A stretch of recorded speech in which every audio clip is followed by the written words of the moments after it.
Welcome to Diaspora Dad, where we dive into the experiences of growing up in the United States as children of Nigerian immigrants. Today, I'm joined by someone very special, my sister, Dr. Lakita. She's a powerhouse in academia and a trailblazer. Dr. Lakita, welcome to the show. Thank you. I'm so happy to be here. Awesome. All right, tell us a little bit about yourself, what you love, what you do. Okay, well, let's start off with my name. You already said it, but Ahambu Lakita. I am a proud Igbo woman. I'm in my 30s. I'm not going to say the exact age, but I'm a young woman in my 30s. By nature, I'm a firm believer in Christ. By character, I like to say that people would describe me as a genuine person. I don't think it takes anything from me to be genuine or compassionate or empathetic. By occupation, I'm a doctor. I have my doctorate in education in executive leadership in mental health and human services. So I'm very proud of that. That's a proud accomplishment for me. Very good. That's very interesting. So, regarding your doctorate degree, is that something that you always thought you would have growing up, or is it just something that evolved? Not this specific degree. When you're a child, you play with toys. I remember dad used to always buy me like doctor toys Yes. because our father worked in a clinic, remember? So I would always say, I'm going to be a doctor. I'm going to be a doctor. But I thought I was going to be a medical doctor. But I didn't know that I was indirectly speaking it into existence. But I'm a doctor of education. So I still fulfilled the goal some way, but not, in the way I thought as a child. Okay, that's pretty cool. Um, what role did our parents um, have in you pursuing a doctorate degree? Oh, they played a significant role. They always taught me the importance of education to definitely move ahead in life, to be respected. And if it wasn't for them, I would not have even gone to school in the first place, probably to even get a bachelor's degree. So they were very instrumental in encouraging me and motivating me and just supporting me along the way and along this journey. I do feel that I did this for them, and I'm proud to say that. Okay, pretty cool. Did you ever feel pressured to take this path because of our culture?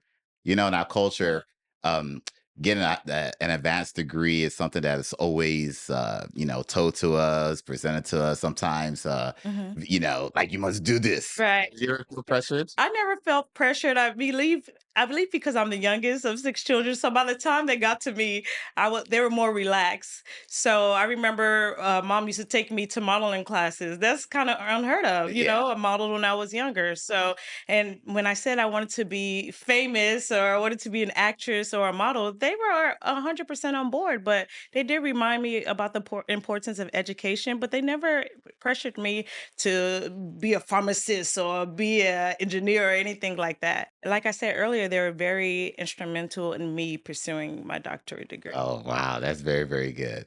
Okay. Did you face any challenges in academia, being a Nigerian woman or a Nigerian American, an Igbo American? Mhm. Did you face any challenges based on that? Um, I didn't face any significant challenges. I do feel as though I went to a school that didn't have as many minorities as some universities in Texas. So even with that, I didn't face any significant challenges. I think it was all about staying up to date with my studies, making sure I kept in contact with my teachers.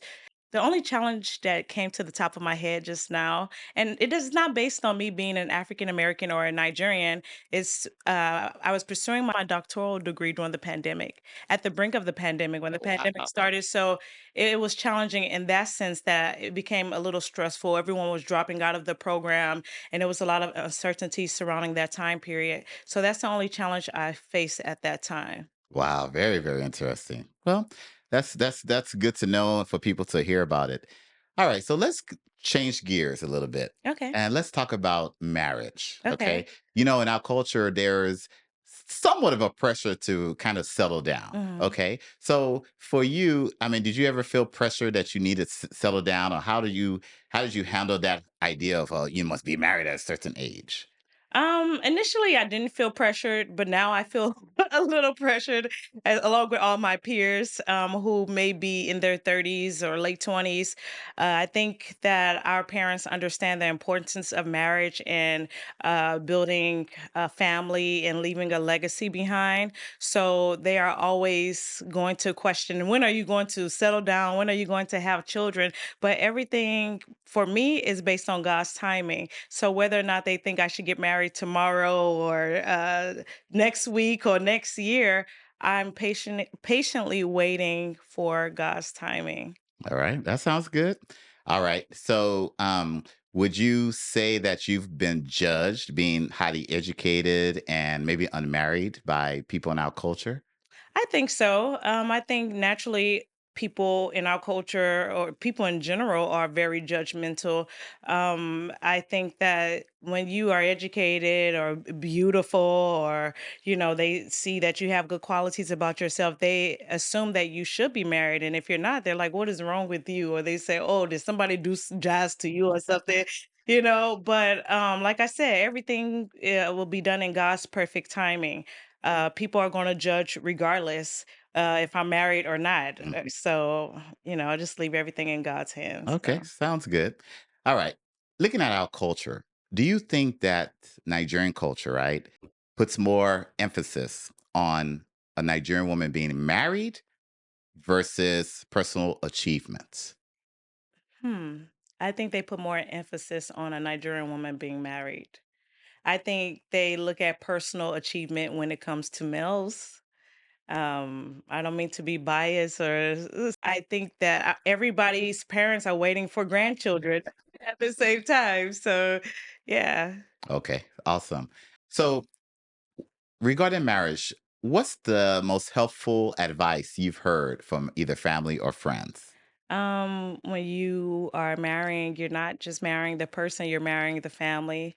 You take his family Mhm. as your own family. Um, Mother always says, if you cannot endure, you cannot marry because marriage is endurance. It's if especially if you want it to be long term. No, it's about the goal is to have a marriage that is sustained and that's equipped with the tools you need to have a long marriage that will be long term and not short term. I think that's the goal at the end of the day. The Bible says the two become one flesh. So that's something to the two people who decide to be together have to understand. That's a very powerful verse. And if two people come together and they understand that, I think they can accomplish anything. Okay, sounds good. All right. If you were in Nigeria, Mhm. we're here in the United States in the great state of Texas, of course. Um, do you think your experience as a doctor would have been different? Because the main concentration of my degree is mental health, I think in Nigeria, I don't know how welcome that would be.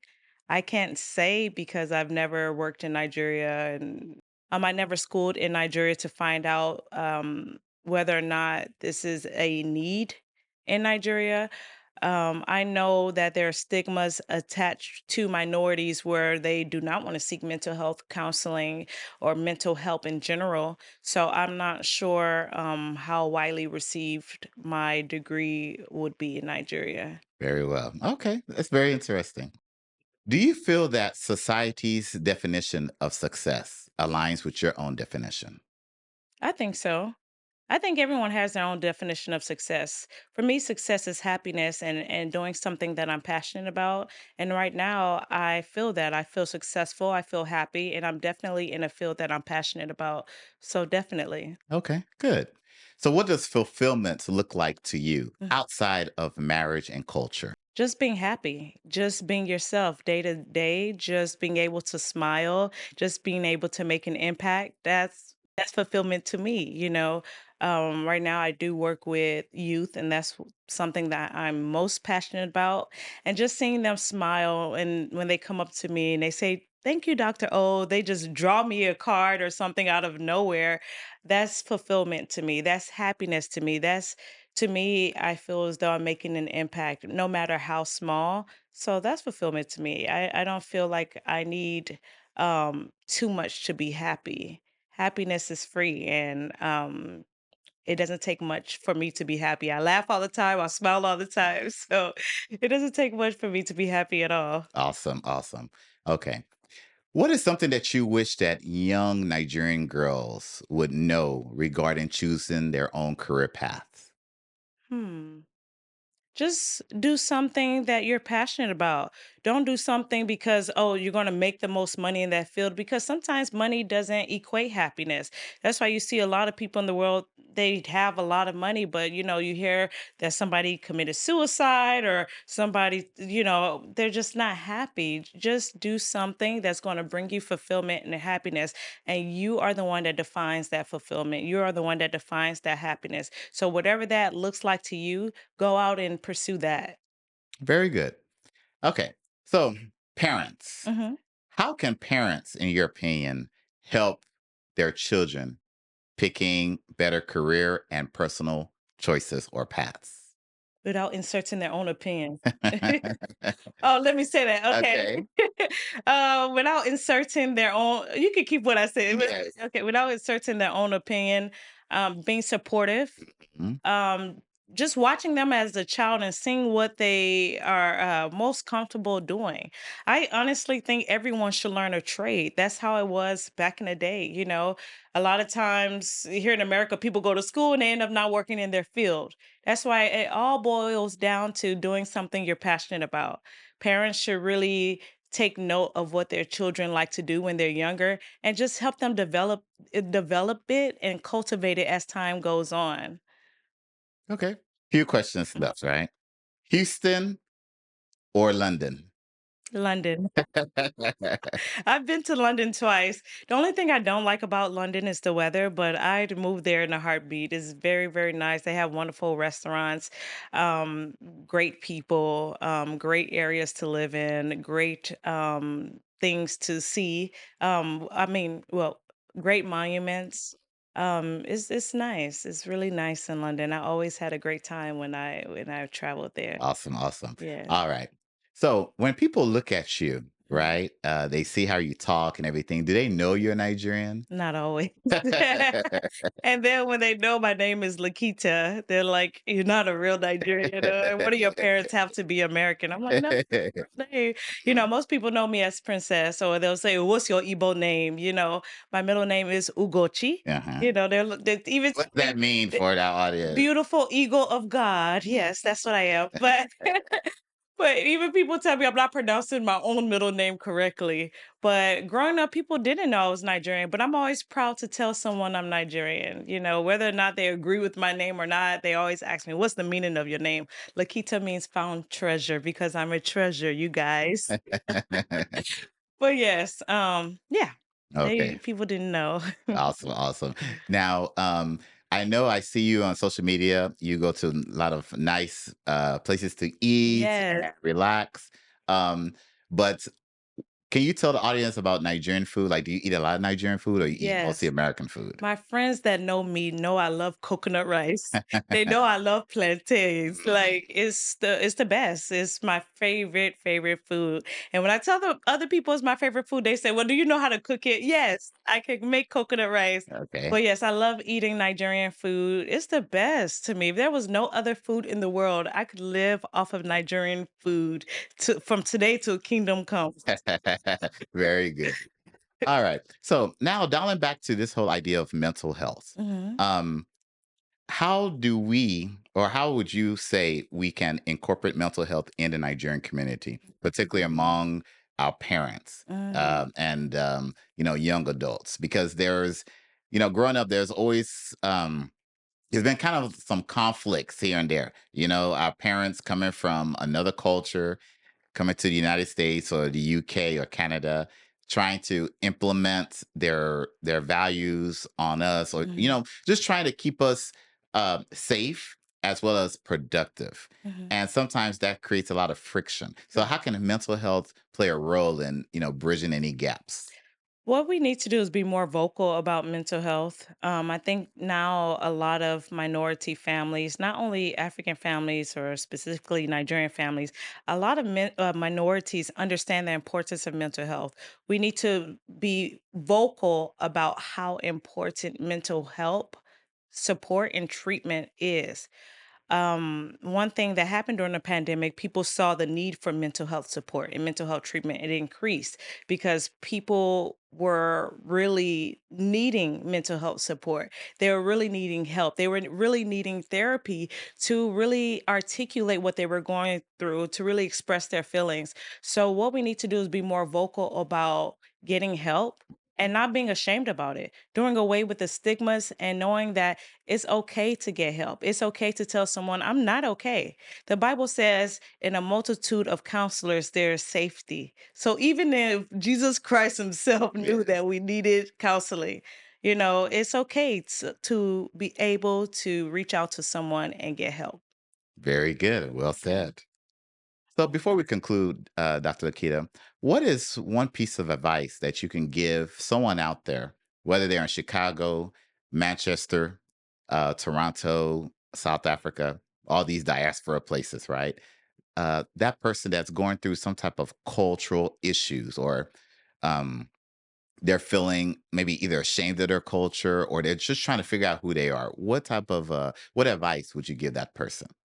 Well, first and foremost, I'm always going to say nobody should feel ashamed of who they are. Um, you are who you are. If you want to cultivate a different path, that's totally okay. But it's best to just embrace who you are, where you are in the season that you are in the moment, and just know that if you keep moving forward, perhaps everything will be okay. So, people just like this, right? You said your name is Lakita Ugochi, right? Mhm. Okay. Some people out there, they have an English name, and they also have their native name, Igbo name or Yoruba name. And then sometimes they might not feel confident enough to use their native name, right? And then some people say, you know what? I'm Nigerian. I'm not American. How do you what piece of advice would you give those people dealing with that type of culture, these type of cultural divides or cultural issues? Never be ashamed of who you are or where you've come from. You should embrace it no matter what. No matter if, despite people not knowing how to pronounce your name, you teach them how to pronounce your name. Or if they say, well, you don't have a Nigerian name, you're not Nigerian, you declare that that's who you are. Don't let cultural don't let people's opinions define you, and that sounds very cliche, but it's very true. Don't let people's opinions define you because they don't truly know who you are at the core of your heart. So you just have to really just keep pressing forward, press towards the mark, and continue to be who you are and be proud about it. Embrace who you are for your culture, for your family, and just because of you. All right, well said. Okay. So Dr. Lakita, where can people find you or your work if they wanted to connect? I recently got back on social media sometime last year. So if you want to follow me on social media, is Dr. on Instagram and Dr. Lakita OK on Facebook. Awesome. Well, thank you for joining me. Yeah. You've It's been a pleasure talking with you. And for you guys out there, if you like this content, please subscribe, leave a comment, and share with someone out there. There's so many people out there like us who need to hear these types of stories. Okay. Until next time, this is Chigo from Diaspora Dad. Bye.